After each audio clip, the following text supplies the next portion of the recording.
Welcome to Flip Classroom. Today's lesson is a review of how to tame a wild tongue. Let's begin by looking at the writing style used in this essay and how it reflects Anzaldua's voice. The writing style can be described as either a montage, she even calls it a crazy dance, because it's a mix of prose and poems and endnotes and stories and anecdotes, which is different than the traditional prose style many readers come to expect. And to add to the challenge, it's a mix of languages. It's English infused with Spanish and other dialects of Spanish. So as a reader, you might ask yourself, do I need to be fluent in Spanish to understand her essay? And the answer is no, because you're able to understand her art despite the language barriers. Which points out that Anzaldua also did not need to be fluent in one specific language in her life in order to communicate her voice and communicate her ideas.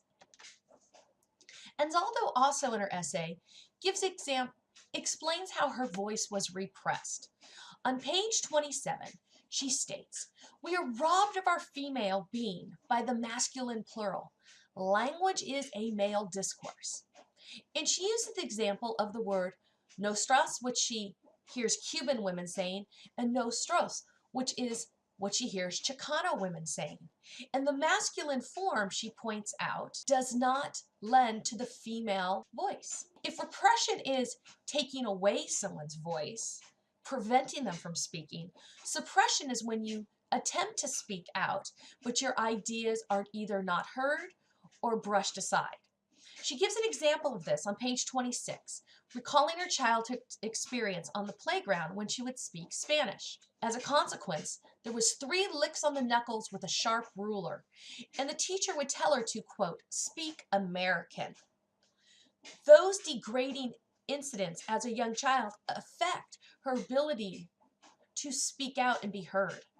She also talks about on page 27 the culture wars, the poncho. These are the conflicts between Spanish and English speakers amongst themselves.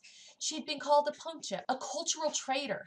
She was accused of speaking the oppressor's language when she would speak English, and accused of ruining the Spanish language. These comments weighed heavily on her and made her reconsider her voice and if it was valued. On page 27, we see her attempts to create a voice. She said, "Borderland people such as herself create their own language. A language which they can connect their identity when capable of communicating the realities and values true to themselves. A variation of 2 languages." And we see this throughout her writing, how she combines English and Spanish and the many other voices to create her own voice. She lists 8 of the different languages she actually speaks to create her voice. And this will get to the concept of code switching. There's a great video here, a TED Talk, that you might want to look at to get a further understanding of code switching. If you click on this link, it will take you to the TED Talk. So why does Anzaldua code switch? Is it she feels pressured into doing it by society's expectations? Is she required to do it for people to understand her and accept her? Or is it part of it is her choice? It's fun. It's a unique part of her personality. In part of your analysis of code switching, think about your own life. Do you code switch? Do you speak different types of Englishes to your family versus your friends? And do you do it out of necessity, or is it something natural? When did you first discover that you code switch? Or, even more important, have you never had to code switch? And what does that say about your position in society?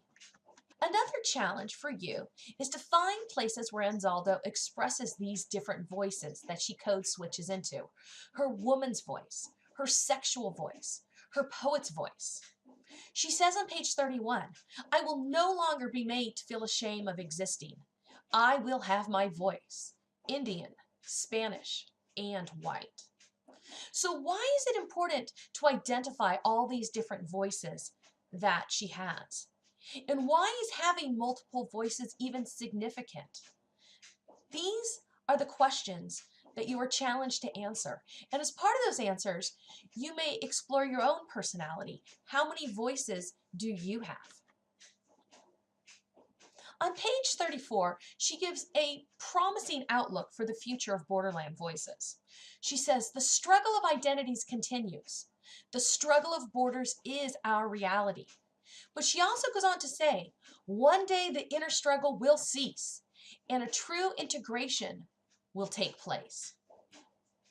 So this act of writing and How to Tame a Tongue is evidence of this struggle, evidence of finding her voice between multiple languages, and it is an example of her success because she is able to convey her ideas, her arguments, her voice, using these various languages, being able to code switch and communicate with us, her audience.